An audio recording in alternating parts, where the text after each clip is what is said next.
Hello, everyone. Welcome back to a new TV show review today. We're going to talk about Never Have I Ever Season 2. I watched Season 1 a while back, and I'll be doing a whole Season 1 review on that at some point. But I'm newly watching this as I really enjoyed Season 1. And, we're going to Season 2. And today I'm going to talk about Episode 1 and 2 as a combined talk. You'll get 2 episodes every other day as we go towards the end of Season 2, with Season 3 obviously coming out at some point. And spoilers ahead, of course. Be sure to hit that subscribe and like button. Comment what you think of the series. Comment anything else you want to see on the channel. And of course, enjoy.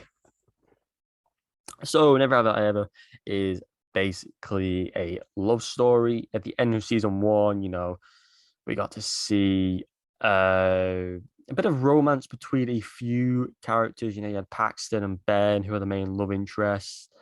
And she sort of has to deal with um, who she likes. Devi is, what's the best way of putting it? She's not a very good actress. She's very plain, bland, wooden, and so she likes Ben because he's caring, and he was there for her while she's spreading the dad's ashes, drove her home. And then she likes Paxton because of his body. Simple as that.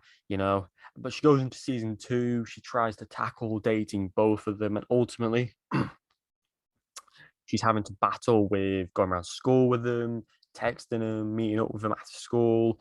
And it just doesn't work, as you see that in episode 2, where at the party, it just goes sideways because she wants to hold a small gathering with just Paxton there and a few of her friends. Ben gets the nod that he wants to be there, and ultimately it causes a bit of an issue. So they end up having to call up, do a full party, so they never come across each other. They ultimately do come across each other, and it just blows up. It's a very simple, straightforward story, and I'm actually surprised they did it so early. I thought, the first part she might have dated one of them, had issues, dated the other, and then by the end of it, she would have chosen. And ultimately, by the end of episode 2, she has no boyfriend, as Ben overheard the fact she said she was dating Paxton, and then she was lying about it, then she admitted it, and then ultimately both of them got pissed off. Paxton left, Ben was left alone as she chased him down, and Paxton ends up getting ran over. It was very rushed build up, I want to say, because ultimately, she just immediately makes out with Ben, and then she makes plans with Paxton, and then she's making out with each of the other them.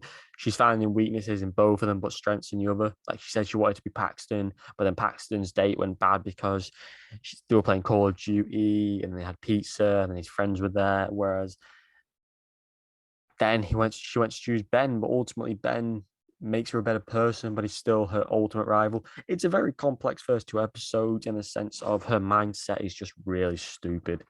She's a very ignorant person, and she hoped to have left for India by now, but ultimately her mother has decided to just bring her grandmother over so she doesn't have to move to India, and she doesn't like the vibe of India. She prefers it in America, where her husband grew up with her and the kids.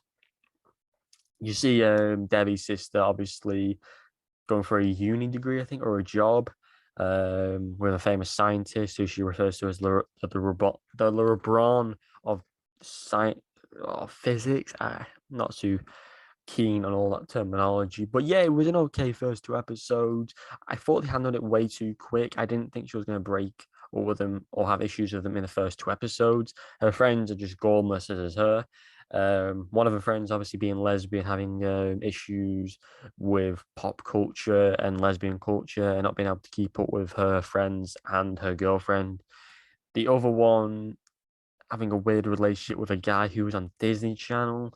Like what? The It's very cheesy, romantic style TV. So if this isn't your cup of tea and you don't like bad acting and poor romance, you're not going to enjoy it. But I enjoy it for the fact that I want to see who she ends up with ultimately. And obviously, we won't find out till season 3. Season 1, she technically ended up with Ben, having a bit of Paxton, and then at season 2, she's currently with no one. Going into episode 3, and I know nothing about the future. I know she has a few issues, obviously, with Paxton and Ben going forward, but ultimately, I'm looking forward to seeing how she chooses who she wants to be with.